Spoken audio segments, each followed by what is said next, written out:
विष्णु ने अपने समाज के बाहर शादी की थी, इसलिए उसे गांव से दूर रहने की सजा मिली थी। विष्णु अपर्णा अपनी बेटी पल्लवी के साथ खाड़ी के पास रहते थे। रोज सवेरे विष्णु मजदूरी के लिए दूसरे गांव निकल जाया करता। रास्ते में वो पल्लवी को उसके स्कूल छोड़ता था। यहाँ घर में अपर्णा अकेली रहती थी। घर का सारा काम करने के बाद भी उसके पास समय बचता था, इसलिए वो खाड़ी से मछलियाँ पकड़ती। रोज मछलियाँ पकड़ पकड़ कर अपर्णा इस काम में माहिर हो चुकी थी। अब वो अपने हाथ से ही मछलियाँ पकड़ सकती थी। ये हुई ना बात, आज तो मछली फ्राई बनाऊंगी। जो भी मछली अपर्णा खाड़ी में पकड़ती थी उसे वो घर ले जाकर साफ करके पकाया करती थी। खुशबू तो बहुत अच्छी आ रही है, उम्मीद है स्वाद भी अच्छा ही होगा। शाम को जब विष्णु और पल्लवी घर लौटते थे तो अपर्णा उन्हें खाने के साथ साथ मछली भी देती थी। चक्कर बताइए आज कैसी बनी है? अम्मी, इसमें चखना क्या है? आपने बनाई है तो जायकेदार ही होगी। अच्छा, ऐसी बात है? हाँ अम्मी, मैं जब आपके हाथ की बनी मच्छी अपने दोस्तों को खिलाती हूँ ना, तो वो लोग पूरा डिब्बा चट कर जाते हैं और फिर कहते हैं कि तेरी अम्मी बहुत अच्छी मछली बनाती है। अच्छी बात है। हाँ हाँ, मछली तो तुम बहुत ही लजीज बनाती हो पन्ना, इसमें कोई शक नहीं है। मछली से याद आया, मैं सोच रही हूँ कि मैं रोज ज्यादा मछलियाँ पकड़कर उन्हें बाजार में फरोख्त करूँ। इससे मुझे कुछ पैसे भी मिल जाएंगे। हाँ, बेच तो सकती हो, तुम्हें तो मछलियाँ पकड़ना भी आता है। हाँ, तो कल से ही काम की शुरुआत करती हूँ। अगले रोज अपर्णा ने कई सारी मछलियाँ पकड़ी और फिर उन्हें एक टोकरी में भरकर बाजार की तरफ रवाना हो गई। ताजी ताजी मछलियाँ आज की पकड़ी गई, बिल्कुल ताजी मछलियाँ। मीठे पानी की मछलियाँ हैं क्या?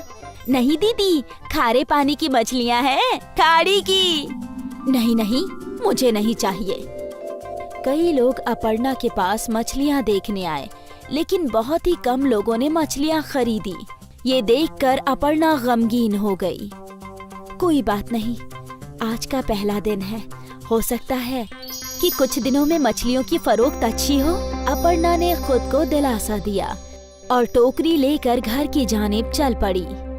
अगले रोज भी अपर्णा ने ताजी मछलियाँ पकड़ ली और उन्हें फरोख्त करने के लिए बाजार पहुँची। मछलियाँ ले लो, ताजी ताजी मछलियाँ। आज भी वही हाल था, मछलियाँ बिक ही नहीं रही थी। ऐसा कई रोज तक चलता रहा और फिर अपर्णा पूरी तरह निराश हो गई। वो मछलियों की भरी हुई टोकरी लेकर घर पहुंची। उदास होकर उसने खाना बनाया। विष्णु जब घर लौटा तो वो समझ चुका था कि उसकी बीवी का मूड खराब है। क्या बात है अपर्णा? कि मछलियाँ फरोख्त करके कुछ पैसे कमाऊंगी, पर मेरी मछलियाँ तो कोई खरीदता ही नहीं। अरे मछलियों की बजाय अगर तुम अपना मछली भात बेचती तो सब खरीदते। आप भी ना मेरा मजाक उड़ा रहे हैं। अरे नहीं नहीं, मैं तुम्हारा मजाक क्यों उड़ाऊंगा, मैं तो हकीकत बता रहा हूँ। तुम जायकेदार मछली भात बनाती हो और मछलियाँ खुद ही पकड़ती हो, तो तुम कीमत भी कम रख सकती हो। एक बार सोच कर देखो। विष्णु ये बात बोलकर घर के बाहर चला गया और अपर्णा इस बात के बारे में सोचने लगी। सभी लोग मेरी मछली भात की तारीफ करते हैं, तो मैं एक बार कोशिश करके देख ही सकती हूँ।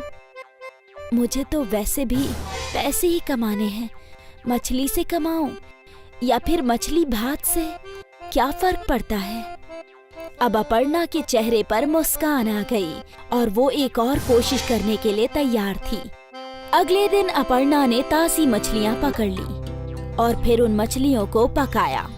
जब सब कुछ तैयार हो गया तो अपर्णा ने एक डिब्बे में मछली और दूसरे डिब्बे में भात भर लिया और वो झोला लेकर घर से बाहर निकल गई। अपर्णा बाजार पहुंची। मछली भात, बस 25 रुपए में मछली भात। मछली भात सुनते ही खरीदार खींचे चले आए। ताजा मछली है ना? हाँ, आज सुबह ही पकाई है। ठीक है, मुझे 1 प्लेट दे दो। अपर्णा ने उस आदमी को 1 प्लेट मछली भात दे दी। वो आदमी वहीं खड़े रहकर खाने लगा। उसकी मछली की खुशबू फैलने लगी और कई और ग्राहक अपर्णा के पास आए। मुझे भी 1 प्लेट देना। जी। जैसे जैसे ग्राहक आते जा रहे थे, अपर्णा सभी को मछली भात देती जा रही थी। वो खुश थी। हर प्लेट के उसे 25 रुपए मिल रहे थे और थोड़ी देर में ही उसका सारा मछली भात खत्म हो गया और वो अपने घर की जानिब चल पड़ी। शाम को जब विष्णु घर आया तो अपर्णा ने विष्णु के सामने जलेबी रख दी। जलेबी? अरे ये किस खुशी में? आप खाइए तो बताती हूँ। वो लोग जलेबी खा रहे थे और अपर्णा ने उन लोगों को आज का किस्सा सुनाया। मैं कहता था ना कि तुम्हारा मछली भात बहुत बिकेगा। अब लाओ, मुझे भी मछली भात खिलाओ। अरे रे, वो तो सारा खत्म हो गया। क्या? और उस रोज से अपर्णा की मछली भात का कारोबार चल पड़ा। लोग इंतजार करते थे कि कब अपर्णा बाजार आएगी। अरे वो देखो, मछली भात वाली आ गई। उसके आते ही उसके आसपास भीड़ जमा हो जाया करती। अपने कमाए हुए पैसों से अपर्णा ने घर की मरम्मत करवाई। विष्णु भी अपर्णा का हाथ बटाने लगा मछली भात बनाकर बेचने में। विष्णु ने मजदूरी करनी छोड़ दी। मियाँ बीवी मिलकर मछली भात बेचने लगे। बाजार में उनकी दुकान भी खुल गई थी। मछली भात का कारोबार चल पड़ा और थोड़ी ही दिनों में पूरे गांव में अपर्णा मछली भात वाली मशहूर हो गई। उसका पूरा परिवार इसी काम में उसका हाथ बटाने लगा। एक गांव में सूका और लंबू 2 भाई रहते थे, लेकिन दोनों की आपस में बिल्कुल नहीं बनती थी। दोनों को लगता था कि उसका भाई उसका भला नहीं चाहता, इसीलिए दोनों रोजाना आए दिन झगड़ते रहते थे। उनकी अम्मा उन्हें समझाती थी, लेकिन वो दोनों अपनी अम्मा की बात भी नहीं मानते थे और इसका फायदा चतुर उठाता था। आए दिन दोनों अपना काम बदलते रहते थे। एक रोज सूका ने बिरयानी की ठेली लगा ली, जबकि लंबू अमरूद ही बेच रहा था। देख लंबू, तू अमरूद में मुझसे बहस कर रहा था, इसलिए मैंने चिकन बिरयानी का काम शुरू किया है। अब तू यहाँ कोई बहस मत करना, वरना अच्छा नहीं होगा। देख भाई, अगर तू प्यार से कहता तो इस बार मैं तेरी बात मान भी जाता, लेकिन तूने मुझे पीटने की धमकी दी है। अब मैं कल से चिकन बिरयानी ही बेचूंगा, लेकिन इस बार मैं तेरा काम बंद करा कर रहूंगा। ठीक है, देखते हैं कि कौन जीतता है। दोनों बहस कर ही रहे थे कि तभी वहाँ चतुर आ गया। क्या हुआ भाई, कैसे लड़ रहे हो सुबह सुबह? और सुका, तू आज बिरयानी ले आया, वो भी चिकन? अरे वाह, ला 1 प्लेट दे, खाकर बताऊं कि कैसी बनी है। चतुर भाईजान, ये ठेला आपका है, जितना खाना है आराम से खाओ। चतुर ने बिना पैसों के ही खूब बिरयानी खाई। वो सूका की बिरयानी की तारीफ करने लगा। ये बात लंबू को पसंद नहीं आई। सुका, तूने बिरयानी तो गजब बनाई है, खाकर मजा आ गया। अब ये ग्राहकों को भी खूब पसंद आएगी। अरे भाईजान, तुम कल मेरे हाथ की बिरयानी खाना, उंगलियां चाटते रह जाओगे। ठीक है, कल की कल देखी जाएगी। अभी तो तुम अमरूद ही खिला दो, तुम्हारे अमरूद भी कम अच्छे नहीं हैं। लंबू थोड़ी सी तारीफ से खुश हो गया और चतुर को मुफ्त के अमरूद मिल गए। सूका ने दिन भर बिरयानी 50 रुपए में बेची और उसकी अच्छी कमाई हुई। ये बात उसकी आंखों में खटक रही थी। शाम को दोनों भाई अपने घर की जानिब चले। अगले रोज लंबू सूका से पहले ही अपनी कार्ट लेकर पहुंच गया और उसने उस बोर्ड पर लगा दिया चिकन बिरयानी 40 रुपए प्लेट। कुछ ही देर में वहाँ सूखा भी आ गया। पागल, इतने कम में बिरयानी बेच रहा है? आज बताऊंगा तुझे कि तू कैसे अपनी बिरयानी बेच पाएगा। दोनों भाइयों के रेट में अंतर देखकर लोग लंबू के पास ही जा रहे थे और सस्ते होने की वजह से बिरयानी का लुत्फ उठा रहे थे। ये देखकर सूका को भी बिरयानी सस्ती करने का आइडिया आया और उसने 50 की जगह 40 लिख दिया। अब दोनों में बराबर की टक्कर हुई और शाम को बिरयानी बेचकर दोनों घर पहुँचे। मैंने सुना है कि तुम दोनों आज भी अपना नुकसान करके आए हो। अम्मा, इसने मुझे धमकी दी थी और अब मैं इसका काम बंद करवा के रहूंगा। अम्मा, जब आपको कुछ भी इल्म ना हुआ करे तो कुछ भी मत बोला करो। ठीक है, अब से मैं कुछ नहीं कहूँगी। तुम दोनों को जो भी करना है वो करो। एक दिन सुबह सुबह चतुर सूका से मिलने आया। आओ चतुर भाईजान, बैठो। अरे मैं तो तुम्हें अपना मानता हूँ, इसलिए व्यापार के कुछ कायदे सिखाने आया हूँ। भाईजान, अब तक तुम्हारी मान कर ही तो कारोबार कर रहा हूँ। तुम अब बिरयानी को 5 रुपए में बेचना शुरू कर दो। 5 रुपए में तो चिकन का खर्चा भी नहीं निकलता। तुम अपने भाई को हराना चाहते हो ना, तो तुम्हें पैसे अपनी जेब से लगाने होंगे। लेकिन मेरे पास तो पैसे ही नहीं है। तुम्हारा ये भाई कब काम आएगा? जितने पैसे तुम्हें चाहिए मैं दूंगा। जब तुम कुछ कमा लो तो मुझे वापस कर देना। चतुर ने सूका को कर्जा दे दिया और सूका ने 5 रुपए चिकन बिरयानी का बोर्ड लगा दिया। उसके पास लाइन लग गई। लोग टोकन लेकर अपनी बारी का इंतजार कर रहे थे। लंबू ये देखकर दुखी हो रहा था। तभी वहाँ पर चतुर पहुँच गया। क्या हुआ लंबू, तुम मायूस क्यों हो? अंजाम सामने है और आप मुझसे मायूसी की वजह पूछ रहे हो। तो तू भी 5 रुपए में बिरयानी बेचनी शुरू कर दे। मेरे पास इतने पैसे ही नहीं है। ना जाने सूका के पास पैसे कहाँ से आ गए। तुम फिक्र मत करो, मैं तुम्हें कर्ज देता हूँ और तुम भी अब 5 रुपए में बिरयानी बेचना शुरू कर दो। चतुर ने लंबू को भी कर्जा दे दिया और दोनों भाई 5 रुपए में चिकन बिरयानी बेचने लगे। आइए आइए, 5 रुपए में चिकन बिरयानी खाइए। आइए आइए, 5 रुपए में चिकन बिरयानी खाइए। एक प्लेट में चिकन के 4 बोटियाँ, जायकेदार और किफायती चिकन। एक प्लेट में 5 बोटियाँ और सिर्फ 5 रुपए में। दोनों भाइयों की दुश्मनी का लोगों ने जमकर फायदा उठाया और 5 रुपए में भरपेट बिरयानी खाए। आज दोनों भाई दोपहर को ही सारी बिरयानी बेचकर घर पहुँचे। कितना कमाया आज। सूखा और लंबू ने अम्मी जान को सब कुछ सच बताया।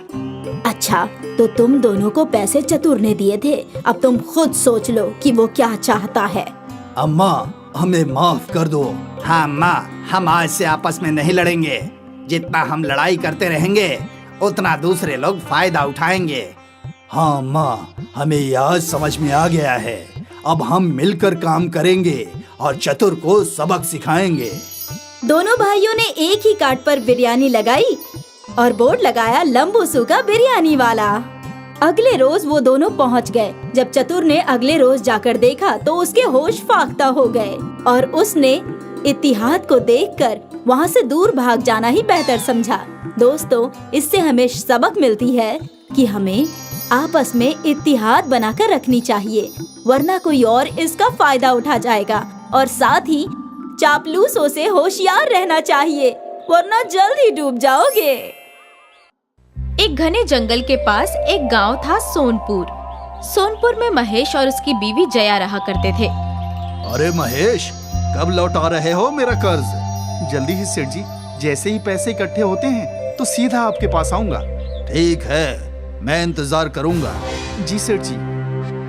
महेश की बीवी को सेठ से बेहद परेशानी थी। अरे ए जी, अब और कितना ब्याज देंगे सेठ को? जितना कर्ज इससे लिया था उसका तो दुगना दे चुके हैं हम। मालूम नहीं, ये सब मेरी समझ से बाहर है। मुझे तो बस इतना इल्म है कि अगर हमें इस घर में रहना है तो हमें सेठ जी को पैसे देने ही होंगे। ठीक है। एक मर्तबा की बात है, महेश ने जंगल में एक बड़े दरख्त का सौदा किया। उससे काफी अच्छे पैसे मिले। जब वो घर लौटा, अभी जाकर ये पैसे सेठ जी को दे आता हूँ। अरे अरे, सारे पैसे उनको देने की क्या जरूरत है? आधे हम रख लेते हैं ना। लेकिन क्यों? क्यों क्या? मेरे बदन पर एक भी जेवर नहीं है। कम से कम इन पैसों से एक बाली खरीद लो। और अगर सेठ जी को इल्म हुआ तो वो नाराज होंगे। उन्हें कौन बताएगा? ठीक है, मैं बाली खरीद लाता हूँ। महेश ने एक सोने की बाली खरीद ली और बचे हुए पैसे लेकर वो सेठ के पास गया। अरे वाह वाह, आज तो तेरी कमाई अच्छी हुई है। हाँ सेठ जी। तू ऐसे ही ईमानदारी से पैसे लाकर देगा तो जल्द ही तेरा घर तेरा हो जाएगा। और कितने पैसे देने हैं सेठ जी? बस 20,000 और। ठीक है, उम्मीद है जल्दी ही दे दूंगा। महेश यहाँ से अपने घर गया। मेरी बाली लाए क्या? हाँ, ये लो। लेकिन मुझे लगता है मुझे सेठ जी को पैसे दे देने चाहिए थे। वो क्यों? बस 20,000 ही तो बचे हैं। ये बाली नहीं लाता तो 10,000 ही बचते। कोई बात नहीं, अगली बार कमाओगे तो दे देना। फिलहाल मैं ये बाली पहन रही हूँ। बाली पहनकर जया बेहद खुश थी। वो अपनी सोने की बाली दिखाने अपनी पड़ोसन के पास गई। अरे शीला, ये देख, मेरे शौहर मेरे लिए सोने की बाली लाए हैं। ये तो बहुत अच्छी है बाजी, है ना? जया ने गांव की हर औरत को अपनी बालियां दिखाई। और रात को जब जया सो रही थी तो एक चोर ने जया की बालियां चुराई और वहां से फरार हो गया। अगली सुबह, हे राम, मेरी बालियां, हे भगवान, मेरी बालियां चोरी हो गई। तुमने अपनी बालियां किसे दिखाई थी? किसी को नहीं, बस शीला को, विमला को, प्रभा को। पूरे गांव भर में तो मुनादी कर दी और बोलती हो कि किसी को नहीं दिखाई। तुम्हारा तो दिमाग ही घुटने में है। इससे तो बेहतर था कि मैं ये पैसे सेठ जी को दे देता। अहमक औरत।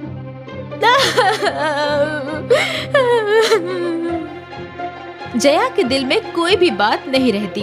वो हर बात जाहिर कर देती थी। अगर उसके घर में कुछ अच्छा पकवान भी बने तो सारे गांव को खबर हो जाती थी। अरे महेश भाईजान, आज तुम्हारे घर में खीर बन रही है, हमें नहीं बुलाया? भाई, अब तक तो मैं घर पहुंचा भी नहीं हूँ। मुझे कैसे खबर कि घर में क्या बन रहा है? हमें सब खबर है, जया भाभी ने बताया। महेश तमतमाता हुआ घर पहुंचा। पूरे गांव को इत्तला कर दी कि तुमने खीर बनाई है। इसमें क्या गलत है? बनाई है तो बनाई है। अरे बनाओ तो खुद खाओ ना, दुनिया को खबर करने की क्या जरूरत है? तुम्हारी इस आदत से परेशान हूँ मैं। कोई बात खुद तक नहीं रखती, सबका ढिंढोरा पीटती रहती हो। अक्सर महेश जया को डांटता भी था। एक रोज की बात है, महेश जंगल में लकड़ियां काटने गया था। वो एक बहुत तगड़ा दरख्त काट रहा था। तभी उसके पैर में कुछ चुभा। उसने नीचे की मिट्टी खोदी तो उसे एक घड़ा मिला, सोने की मोहरों से भरा हुआ। वाह वाह, मेरे तो नसीब ही खुल गए। हे ऊपर वाले, तेरा लाख लाख शुक्रिया। अभी से घर ले जाता हूँ। नहीं, महेश को जया की बेवकूफी का ख्याल आया। अगर मैं इस घड़े को अभी घर ले गया तो जया सबको खबर कर देगी कि घर में सोने का घड़ा है और सब कुछ चोरी हो जाएगा। नहीं नहीं, मैं ऐसा नहीं होने दूंगा। महेश सोचने लगा कि वो क्या करे। उसे एक तरकीब सूझ गई। महेश ने घड़े को वहीं मिट्टी में दबा दिया और उसके ऊपर एक पत्ता रख दिया। फिर महेश दरिया के पास गया। दरिया से उसने कई मछलियां पकड़ी। इन मछलियों को उसने एक दरख्त पर लटका दिया। फिर एक दरख्त पर उसने बहुत सारी रोटियां लटका दी। पूरा दरख्त उसने रोटियों से भर दिया और फिर वो अपने घर गया। जया, चलो मेरे साथ। कहाँ जाना है? मुझे जंगल में एक घड़ा मिला है जिसमें सोने की मोहरें हैं। घड़ा बहुत ही बड़ा है, तुम मेरे साथ चलो, हम दोनों मिलकर घड़ा ले आएंगे। हाँ हाँ चलो। सोने की मोहरों का घड़ा, वाह वाह। जया और महेश दोनों जंगल पहुँचे। जंगल पहुँचते ही जया का तवज्जो रोटी वाली दरख्त पर गया। हे राम, रोटियों का दरख्त? हाँ, कल तो इस दरख्त से रोटियों की बारिश हो रही थी। ये कोई मामूली जंगल नहीं है, बल्कि जादुई जंगल है। थोड़ी दूर चलने के बाद जया ने वो दरख्त देखा जिसपे मछलियाँ लटक रही थी। मछलियाँ उगाने वाला दरख्त? हाँ, इसे छोड़ो, आगे चलते हैं। कुछ दूर चलने के बाद महेश उसी जगह पहुँचा जहाँ वो सोने की मोहरों का घड़ा था। उसने पत्ते हटाए। हे भगवान, आपने बिल्कुल सही फरमाया था। हाँ, लेकिन अब ये बात तुम किसी से जाहिर मत करना। मैं पागल थोड़ी हूँ जो ये किसी से जाहिर करूँ। हाँ, वो तो मुझे मालूम है। क्या मतलब? कुछ नहीं, चलो घर चलते हैं। दोनों घर लौटे। जया, जाकर कुएं से थोड़ा ठंडा पानी ले आओ। हाँ हाँ, क्यों नहीं। जया घड़ा लेकर घर से बाहर गई और महेश ने घर में गड्ढा खोदकर वो सोने की मोहरों का घड़ा दबा दिया। यहाँ कुएं पर जया को अपनी पड़ोसन शीला मिली। क्या बात है, आज बेहद खुश हो? अब क्या बताऊं, हमारे तो नसीब ही खुल गए। ऐसा क्या हो गया? हमें जंगल में सोने की मोहरों से भरा घड़ा मिला है। क्या? तुम किसी को बताना मत। हाँ हाँ, लेकिन औरतों की बातें कभी रुकी है? शीला ने ये बात आग की मानिंद फैला दी। सेठ जी को भी इस बात की खबर हो गई और सेठ जी सारे गांव वालों के साथ महेश के घर के बाहर पहुँचे। अरे ओ महेश, ओ महेश, अरे बाहिर आ। अब क्या हुआ सेठ जी? तुझे इल्म नहीं कि क्या हुआ? तुझे सोने की मोहरों का घड़ा मिला है जो तू सारे गांव वाले से छुपा रहा है। सोने की मोहरों का घड़ा, वो भी मुझे? ये आपसे किसने कह दिया? और कौन कहेगा? तुम्हारी बीवी पूरे गांव वालों से कहती फिर रही है। सेठ जी, मेरी बीवी दिमाग से थोड़ी सी खिसकी हुई है।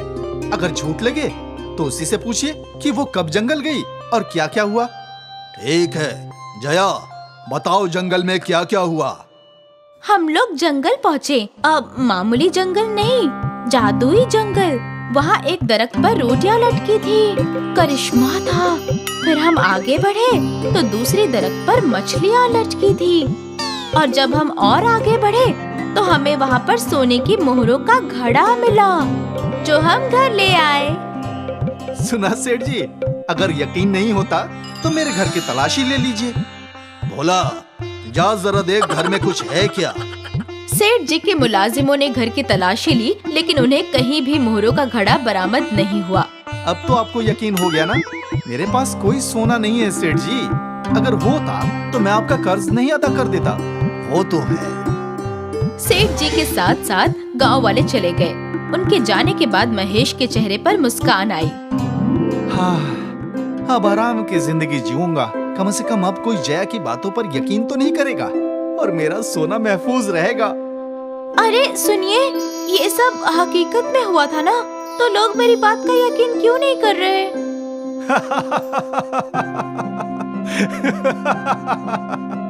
जया परेशान थी, लेकिन महेश खुश था। उसका सोना महफूज था।